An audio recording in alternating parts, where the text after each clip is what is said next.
Philippines లో MBBS చదవాలనుకుంటున్నారా? ఫ్రీగా వెళ్లి చూసి నచ్చితేనే ఎంబీబీఎస్ అడ్మిషన్ తీసుకోండి.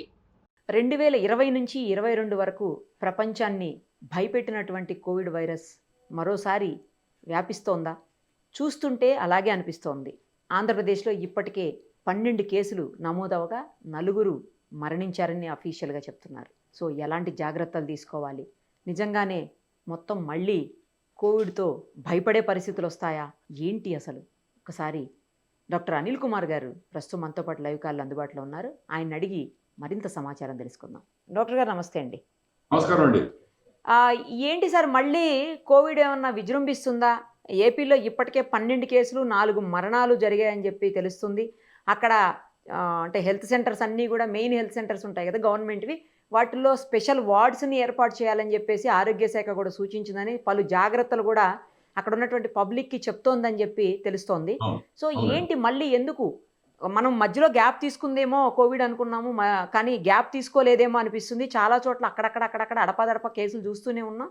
బట్ ఇప్పుడైతే మరీ ర్యాండమ్గా ఇన్ని ఒకేసారి ర్యాపిడ్గా వచ్చేసరికి 12 కేసులు 4 మరణాలు అనేసరికి మళ్ళీ అందరూ ఒక్కసారి అమ్మో అని భయపడేటువంటి పరిస్థితి వచ్చేసింది.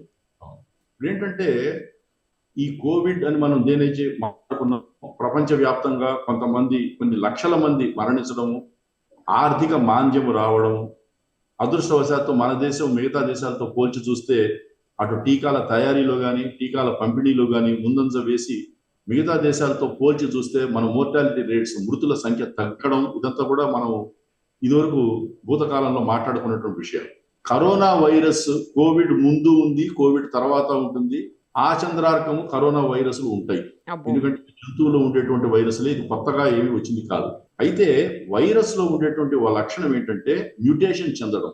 ఈ వైరసే కాదు, ఏ వైరస్ అయినా ఏ బ్యాక్టీరియా అయినా మ్యూటేషన్స్ అంటే వాటిలో ఉండేటువంటి వాటి జెనెటిక్ కోడ్ అవి మార్చుకుంటూ ఉంటాయి.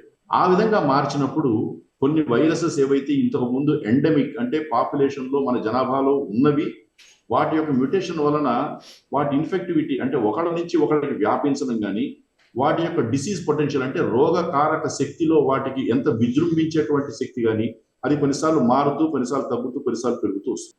ఎవళ్ళకి వస్తుంది ఈ కోవిడ్? ఇదివరకైనా అదే, ఇప్పుడైనా అంతే, భవిష్యత్తులో అయినా అంతే. ఎవరికైతే రోగ నిరోధక శక్తి తక్కువగా ఉంటుందో వాళ్ళకి వచ్చేటువంటి ప్రమాదం ఎక్కువగా ఉంటుంది. చిన్నపిల్లల్లో, వయోవృద్ధుల్లో, డయాబెటీస్ అంటే మధుమేహము లేదా షుగర్ ఉన్న వాళ్ళల్లో దాని కంట్రోల్ సరిగ్గా లేకపోవడంలో, ఇటువంటి వాళ్ళకి రోగ నిరోధక శక్తి తక్కువ ఉంటుంది. కాబట్టి వాళ్ళకి ఈ రోగము రావడము, దానివల్ల కొన్నిసార్లు అది ప్రాణాంతకంగా మారడము ఉంటుంది.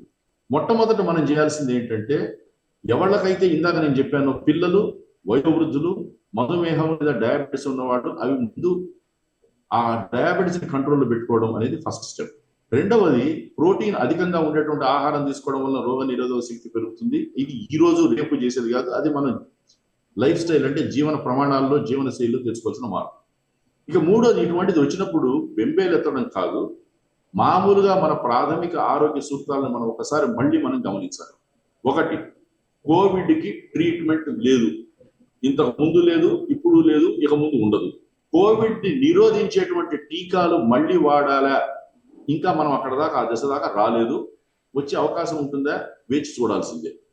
ఇక మూడవది, మందులు లేని రోగానికి ఒకవేళ వస్తే, సోకితే మనం దానికి సపోర్టివ్ ట్రీట్మెంటే ఇది వరకు ఇచ్చాము, ఇప్పుడు ఇస్తాము. ఎప్పుడు కూడా అది రెమ్డెసివిర్ అయినా ఇంకేమైనా దానికోసం లైన్లలో నుంచున్నా, బ్లాక్లో కొనుక్కున్నా అటువంటి పరిస్థితి ఇప్పటిదాకా రాదని అనుకుంటున్నాను. కానీ వచ్చినా మీ అందరూ గమనించాల్సింది, ప్రేక్షకులు తెలుసుకోవాల్సింది, కోవిడ్కి మందు ఇది వరకు లేదు, ఇప్పుడు లేదు, భవిష్యత్తులో రాదు. మనం జాగ్రత్తలు మనం తీసుకోవాలి. ఏంటి ఆ జాగ్రత్తలు? ఇదివరకువే మళ్ళీ మనం గమనించాలి. మీరు అనవసరంగా ప్రయాణాలు చేయొద్దు.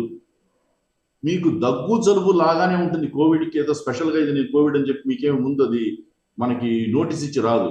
అది దగ్గు జలుబు లాగానే ఇదివరకు వచ్చింది, ఇప్పుడు కూడా దగ్గు జలుబు లాగానే ఒళ్ళు నొప్పులు, ముక్కు కారడము, కళ్ళు మండడము, ఇదే విధంగా ఉంటాయి రోగ లక్షణాలు. ఇప్పుడు మనకి ఆరోగ్య శాఖ వాళ్ళు చెప్పినటువంటి వాటిల్లో తప్పేమీ లేదు, జాగ్రత్తలు పాటించమని చెప్తున్నారు. ఆరోగ్య శాఖ కింద ఉన్నటువంటి ఆసుపత్రుల్లో దానికి ఒకవేళ కనుక ఇది విజృంభిస్తే తయారీగా ఉండమని ముందు జాగ్రత్తగా అది కలెక్టర్లైనా డిఎంహెచ్ఓలైనా చెప్తున్నారు. అది వాళ్ళ అడ్మినిస్ట్రేటివ్ ప్రాబ్లం, దాని గురించి మనం మాట్లాడుకుంటాం. మనం ఏంటి చేయాలి? మాస్క్ ధరించాలి. ఎప్పుడు మీకు గనక జలుబు లక్షణాలు ఉంటే మీరు మాస్క్ వేసుకోండి. అట్లాగే మీరు ఏదైనా బహిరంగ ప్రదేశాల్లో అనేక రకాల మనుషులు కలుస్తున్నారు, railway station, bus stand, cinema hall వెళ్తున్నారు, మాస్క్ ధరించండి. ఆ మాస్క్ని జాగ్రత్తగా పారేయడం కూడా ఉంటుంది. మీరు మాస్క్ ధరించి ఒక 4 గంటల తర్వాత దాన్ని తీసి రోడ్డు మీద పారేసి వెళ్ళిపోతే ఆ మాస్క్ వలన ఇంకొక 10,000 మందికి మీరు రోగాన్ని ఒకళ్ళ నుంచి ఒకరికి వ్యాపించేటట్టు చేస్తున్న వాళ్ళు అవుతున్నారు తప్పితే మీరు బేసిక్ సివిక్ సెన్స్ తోటి మీరు వ్యవహరించట్లేదు. మనకి ఇదివరకు ఎపిడమిక్లు రావడానికి కారణం అదే. ఒకవేళ ఇది విజృంభిస్తే మనమే కారణం దాన్ని. ఇక మూడవది హ్యాండ్ రబ్ సొల్యూషన్. ఏదన్నా మనం వస్తువుల్ని ముట్టుకునేటప్పుడు చేతులు కడుక్కోవడం, భోజనం చేసినప్పుడు ఎట్లా చేతులు కడుక్కుంటుంటాం అట్లా కాకుండా వేరే వాళ్ళని ముట్టుకున్నా, వేరే వస్తువుల్ని ముట్టుకున్నా, ఫోమైట్స్ అంటాం వాటిని, ముట్టుకున్నప్పుడు చేతులు శుభ్రంగా కడుక్కోవడం వలన ఈ జాగ్రత్తలు మనం గనక పాటిస్తే ఇది విజృంభించకుండా ఉండేటువంటి అవకాశం ఉంటుంది. ఎవరికైతే ఈ రోగ లక్షణాలు ఉన్నాయో దాన్ని కోవిడ్ అని మనం దానికి డయాగ్నోసిస్ చేసినా చేయకపోయినా, ఆర్టీపీసీఆర్ టెస్ట్ చేయకపోయినా ఈ జాగ్రత్తలు మన అందరం గనక పాటిస్తే ఇది సెల్ఫ్ లిమిటింగ్ గా ఉంటుందని నేను అనుకుంటున్నాను. Correct sir. సేమ్ టైం ఏంటంటే మీరు చెప్పినట్లు అన్ని జాగ్రత్తలు తీసుకుంటారు, కానీ ఇది ర్యాపిడ్గా స్ప్రెడ్ అయ్యేటువంటిది, ఈజీగా ఒకరి నుంచి ఒకరు వచ్చేది కాబట్టి, ఒకరి నుంచి ఒకరికి అంటుకుంటుంది కాబట్టి, ఇప్పుడు ఎయిర్పోర్ట్స్ కావచ్చు, లేకపోతే రైల్వే స్టేషన్స్ కావచ్చు, లేకపోతే బస్సెస్ కావచ్చు, ఆ స్టేట్ నుంచి ఈ స్టేట్కి, ఈ స్టేట్ నుంచి ఆ స్టేట్కి పోతూనే ఉంటాయి. ఇప్పుడు ఏపీలో వచ్చింది, ఏపీ నుంచి డైలీ తెలంగాణకి అనేక రకాలైనటువంటి ట్రాన్స్పోర్ట్లు వస్తూ ఉంటాయి, అనేక వేల మంది జర్నీ చేస్తూ ఉంటారు. మరి వీటిని ఎట్లా కంట్రోల్ చేయగలుగుతాం? చేయలేం కదా. చేయలేము. అందుకని మనం ఏంటంటే కామన్ సెన్స్ తోటి మనం వ్యవహరించాలి. మీరు అన్నట్టు ఇప్పుడు ఆంధ్రప్రదేశ్లో వచ్చింది, ఆ అవుట్ బ్రేక్ వచ్చినప్పుడు ఏం చేయాలి? అత్యవసరం అయితే తప్పితే మీరు ప్రయాణాలు మానండి. మళ్ళీ పెళ్లిళ్ళు, పేరెంటాలు, హాఫ్ శారీ ఫంక్షన్లు ఇవన్నీ చేయడం మొదలుపెట్టి మీరు ఒక 100 మందిని పిలిచి వాళ్ళకి మీరు భోజనాలు ఏం పెడతారు, ఏదైనా వైరస్లు మాత్రం పెడతారు. ఈ అవుట్ బ్రేక్స్ కారణం మనమే. కాబట్టి అప్రమత్తతో ఉండి ఎక్కడైతే దీనిని కంటైన్మెంట్ అంటారు పబ్లిక్ హెల్త్ లో. కంటైన్మెంట్ అంటే ఎక్కడైతే రోగం వచ్చిందో అక్కడే కంటైన్ చేయాలి. దానికి ఏం చేయాలి? అది ప్రభుత్వాలు చేసేది కాదు, మనకి ఉండాలి బుద్ధి. ఈ ఫంక్షన్స్ అయినా, పెళ్లిళ్ళైనా, పేరెంట్ అయినా నెంబర్ని పిలిచేది తక్కువ పిలుచుకోండి. ఎవరన్నా తప్పదు, మీరు ఆల్రెడీ అరేంజ్మెంట్స్ చేసుకున్నారు, ఇప్పుడు నేను కూర్చొని మార్చుకోలేమంటే అందరూ మాస్కులు ధరించండి. అక్కడి నుంచి వేరే వాళ్ళకి ఎక్కువగా సోకకుండా మీరు జాగ్రత్తలు పడండి. మీరు అన్నట్టు రాష్ట్రాల మధ్యలో కానీ, ఊళ్ళల మధ్యలో కానీ ప్రస్తుతం ఇది దానంతరం అది సద్దు మణిగిన దాకా అనవసరమైన ప్రయాణాలు చేయవచ్చు. సేమ్ టైం సార్, ఇంకోటి ఏంటంటే ఇప్పుడు మనకు వచ్చినటువంటి కేసులు అఫీషియల్గా టెస్టులు చేయించుకుంటే తెలిసినవి, అలా కాకుండా అన్అఫీషియల్గా టెస్టులు చేయించుకోకుండా ఆ లక్షణాలతో ఇంకెంతమంది ఉన్నారో వాళ్ళ నుంచి మరింత మందికి వెళ్తుందో తెలియదు కదా. అవును, ఎందుకు దీన్నే మనం ఇంగ్లీష్ లాంగ్వేజ్ లో అయినా లేకపోతే పబ్లిక్ హెల్త్ లో అయినా టిప్ ఆఫ్ ఐస్బర్గ్ అంటాం. టిప్ ఆఫ్ ఐస్బర్గ్ అంటే ఏంటి? మనకి సముద్రంలో ఎక్కడన్నా ఒక ఐస్బర్గ్ ఉందంటే దాని కింద చాలా ఉంటుంది, పై కనిపించేది చాలా కొంచెం. మీరు అన్నది 100% కరెక్ట్. టెస్ట్ చేయించుకొని బయట పడింది 1% అయితే ప్రతి ఒక్కడికి వెనకాల 999 మంది జనాభాలో ఉంటారు. కాబట్టి మన ఆరోగ్య శాఖ వాళ్ళు కళ్ళు తెరిచి, మన ప్రభుత్వ ఆసుపత్రులు కళ్ళు తెరిచి, ప్రైవేట్ ఆసుపత్రులు కళ్ళు తెరిచి టెస్ట్ చేసి, ఈ టైంకి మీరు అన్నది కరెక్ట్, చాలా మంది వేల మందిలో, లక్షల మందిలో ఆల్రెడీ ఉంటుంది. ఇప్పుడన్నా మనం కళ్ళు తెరిచి దానికి అక్కడి నుంచి వ్యాపించకుండా ఉంటే ఆ ఏరియాలో అది కంటైన్ అయ్యేటువంటి అవకాశం ఉంటుంది. దీనిని పూర్తిగా 100% ఒక చోట కంటైన్ చేయలేము. కాంటాక్ట్ ట్రేసింగ్, ఎవరి దగ్గర నుంచి వచ్చింది, వాళ్ళు ఎవరెవరితో కలిశారు, ఈ రైల్లో ఎవరు ప్రయాణించారు, ఆ విధంగా మనం అంతా ఇదో చేయడం జరిగింది. That was a night Meyer.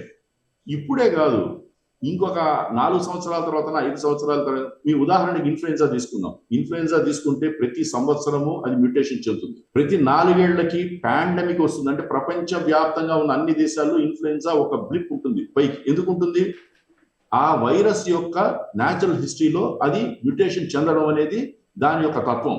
అది ఒక ఉదాహరణ. అట్లాగే కోవిడ్ వైరస్, కరోనా వైరస్ అయినా, ఏ వైరస్ అయినా, ఇందాక చెప్పినట్టుగా బ్యాక్టీరియా అయినా, వాటిలో ఉండే దాని ఉపరివర్తనాలు లేదా జెనెటిక్ మ్యూటేషన్స్ అనేది that is the science, that is how it happens. కొత్తగా జరుగుతున్నది కాదు. మనకి మానవ చరిత్ర ఉన్నన్ని రోజులు మనకు వైరస్లు మనతో పాటు ఉన్నాయి. మనం మారుతుంటాం, అవి మారుతుంటాం. మన జాగ్రత్తలు మనం తీసుకోవాలి.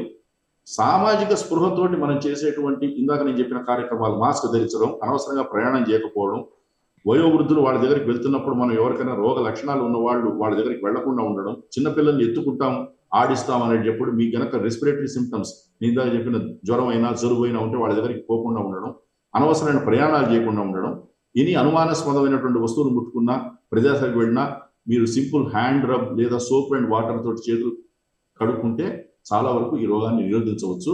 మనం దీని గురించి బెంబేలెత్తాల్సిన అవసరం లేదు.